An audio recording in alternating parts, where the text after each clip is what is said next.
Wednesday, April 23rd, and this is the 1909, the State News Weekly podcast featuring our reporters talking about the news. I'm your host, Alex Walters. 617, 125, 4, 46, 0, 16. These are some of the numbers we will be discussing today. My guest is senior reporter Theo Scheer, and he spent months putting together what he calls a week at MSU by the numbers. If you've ever wondered how many books are checked out at the library, or how many oatmeal raisin cookies are delivered to the dining hall, or how many students are screened for an STI on any given week on this huge campus, Theo has you covered. Later on the show, we'll hear more about a student investigating a mysterious mummified creature found on campus. So maybe skip ahead or stick around if the numbers aren't your thing. But first, Theo, thanks for coming on. Yeah, thanks, You've worked hard on this very impressive project. First of all, before we do more talk about numbers, Sure. I'm curious, you're a smart guy. There's lots you can be doing with your time. Why did you think it was important to put together what I think is the most comprehensive assessment to date of like what happens here in food, in housing, in student conduct cases, academics, like every facet of MSU, you have tried to figure out how many of any given thing happens. Yeah, well, I think as I walk around MSU as a student, as I go to class, as I, eat at the dining halls, for example, I think I often forget that I am one piece in just this larger, very huge. I mean, it's a huge system. I mean, there are so many different departments and people that support, everyday student life. And I think we sort of forget that. It's often remarked that MSU is a little city, and just like a city, you have so many different systems that are all working in tandem to make it happen. And I think it's really interesting to sort of get a view into that. I mean, it's sort of impossible to do that, I think, in any way, but just numbers, I think that really best conveys the magnitude of the whole thing. Well, and when I was reading your piece, I think one of the things, this is both from the execution that you've done a very good job on, and also just sort of like my own kind of like taking things for granted. There were a lot of things that I read about that I had never, like I eat a bagel in the dining hall at least once a week. Right. I've never thought about that there's this entire culinary operation that bakes all of these hundreds of bagels and breaks them up and distributes them. And I don't know, give me a little sense of how, all the stuff that goes on behind the scenes to let us walk around. Yeah, and it's just, I think, a bit of community with it, too. It's like, you're eating a bagel, you don't really remember that, there are thousands of bagels here that are eaten by thousands of students. You're just one of very many, doing this very same thing. How did you, once you decided that you wanted to do this project, before we get into the data, how did you, did you walk around and count? How did you figure out all these numbers you're going to tell us about? So from a combination of sources. So I talked to a lot of spokespeople through, I think, probably most of the spokespeople for the different departments that MSU has, to ask for different numbers. I looked at annual reports that different places publish. I looked at our previous reporting. Obviously it's a week at MSU. So a lot of these sources are coming from annual data. So I did have to kind of, divide to get this weekly percentage. So they don't account for variations between fall and spring and summer semesters. But I do think it's a good look into it. I see. So this isn't like one specific week, right? But sort of like an average. Yeah, exactly. I see. Yeah. Well, take us through. Tell us something. Yeah. How do you want to do this? Alex, I thought it would be kind of funny, a fun sort of activity if maybe I threw out a subject and you guessed. Yeah. Because I think there's a lot of misconceptions. People don't know. Yeah. So it could be sort of a game of sorts. Okay. Well, I guess for starters, how many pounds of fresh fruit do you think are delivered to the dining halls every week? Fresh fruit? Yeah, fresh fruit.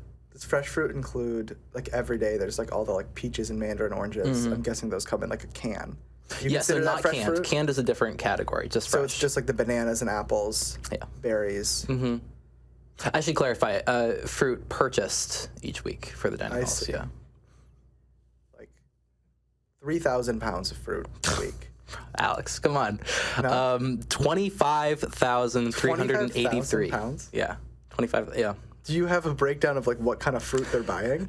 I don't have that specific. No, I do have a breakdown. I think this is going to be interesting of different pastries. I got some really specific data from MSU bakers on that because, as you know, you go into a dining hall and you see all these baked goods. Those are all made on campus by, typically, at least, by the MSU bakery. How many are they making? Yes, I mean, so for bagels, do you want to guess how many bagels are delivered? To all the dining halls every day? Yeah. Well, there's like 10 dining halls, right? Yeah. And I don't know, maybe like 1,000, like 100 per dining hall a day. So this is going to be weekly, but it's weekly. Like 7,000. Yes, yeah, you're right. Did I nail It's almost. It's 6,456 total bagels. Look at that. But it's interesting because we can kind of separate this what's, into like, the the specific. Yeah. So most popular is a plain bagel. So 35% are plain. And then following that is an everything bagel. After that is olive oil cheddar. Have you ever had one of those?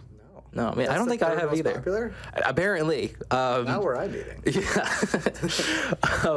One of the least popular, though, I thought was kind of interesting, is garlic dill. I've never seen this. I've never had I noticed this in yours, because how many do they make of the garlic dill? Very few. It's 1% of the total. I don't have the specific number up. Because right I've now, but never seen this. Yeah. It sounds wonderful. And I don't know why. It's like one of those things that really fascinated me about the story. Like why they would be making so few of this like special varietal of bagel. It almost suggests that it's kind of like a coveted, that they're trying to, create some scarcity around it. I wonder if it's maybe they're going to the administration Sparties, if there's some, I don't know, trustee or You got to be a pretty big deal to get a garlic dill. Yeah, I'm not sure. Because ever since your story come out, I maybe once a week I'll like have like a breakfast in Case Dining Hall. And I've looked every single time, and I've never found one of these garlic dill bagels. But they're out there. Apparently, they're out there. But it's interesting. We're eating all this food, and what happens to it? We produce a lot of waste on campus, and that's kind of the next part of this story. Guess how about this one? Guess how many pounds of waste are disposed every week at a landfill? Like total waste? Yes. I feel like whatever the number is, it's going to make me sad. Is it like millions? Close. It's 248,000. Oh, okay. Yeah, so it's quite a bit, and that's just waste you would find in a landfill. There's what about also, like recycling?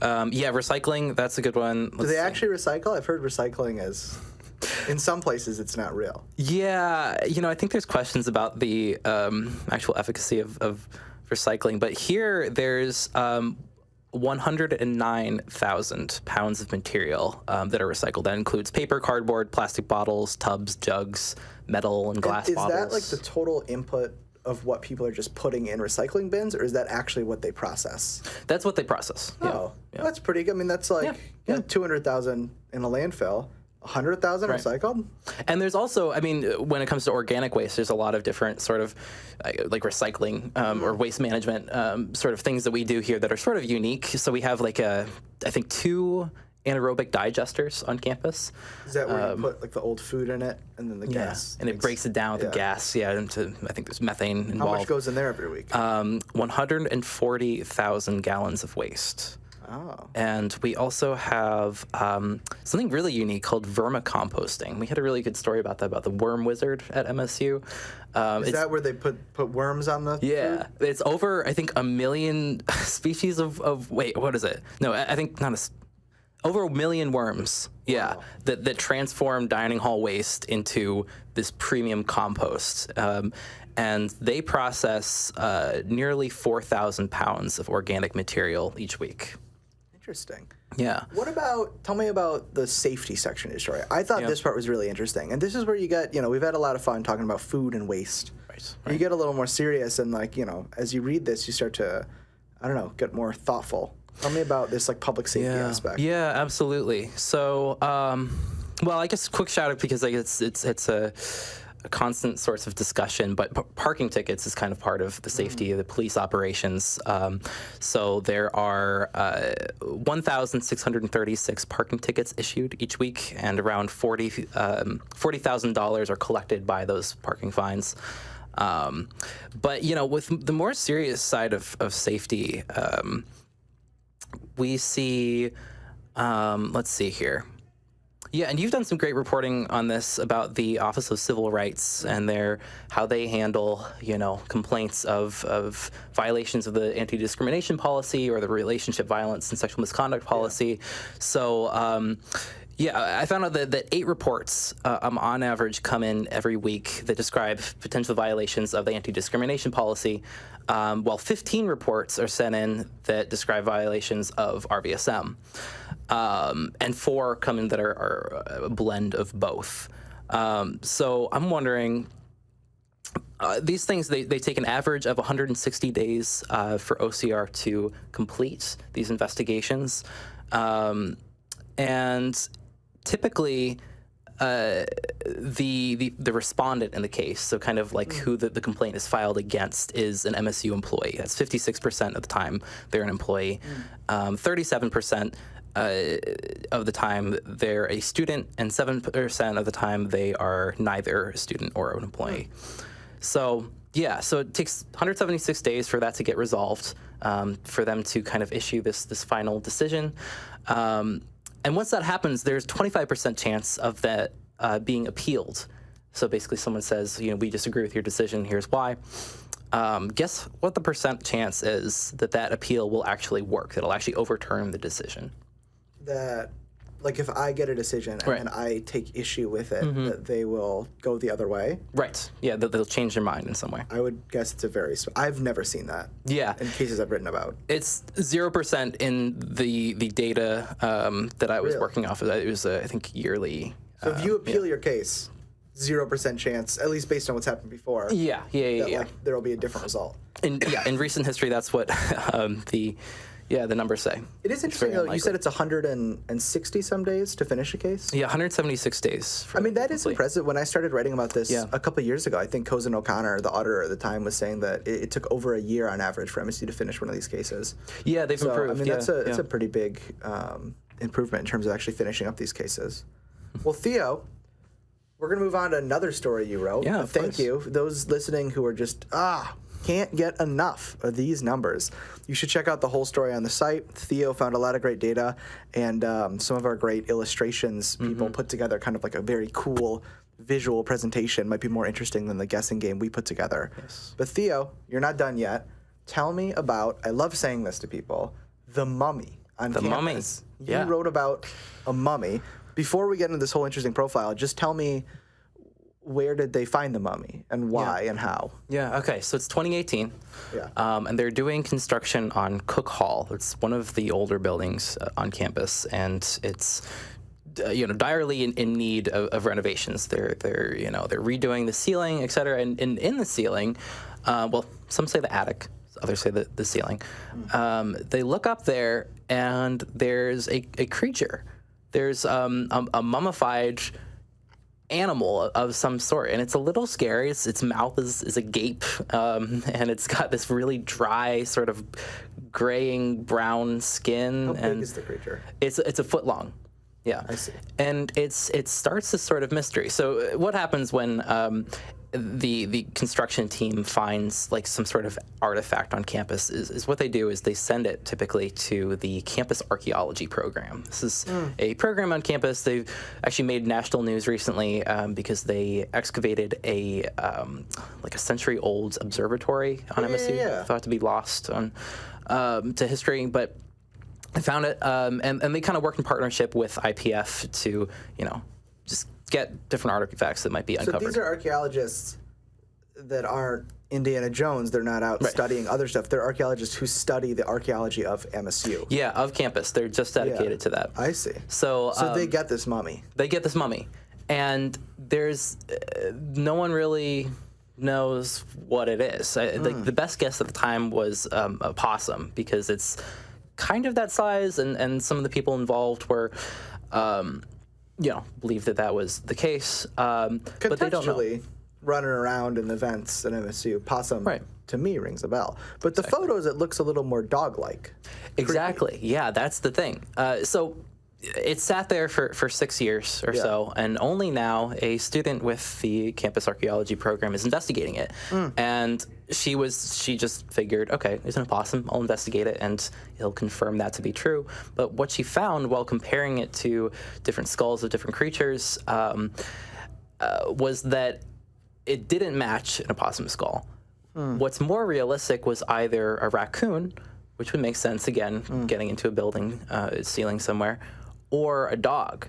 That it kind of looked like the same slope of a dog's forehead and teeth and everything. The face with like the ears and the eyes. And for the, if you're just like desperately curious, you can see these photos on statenews.com. Right. Is remarkably dog-like.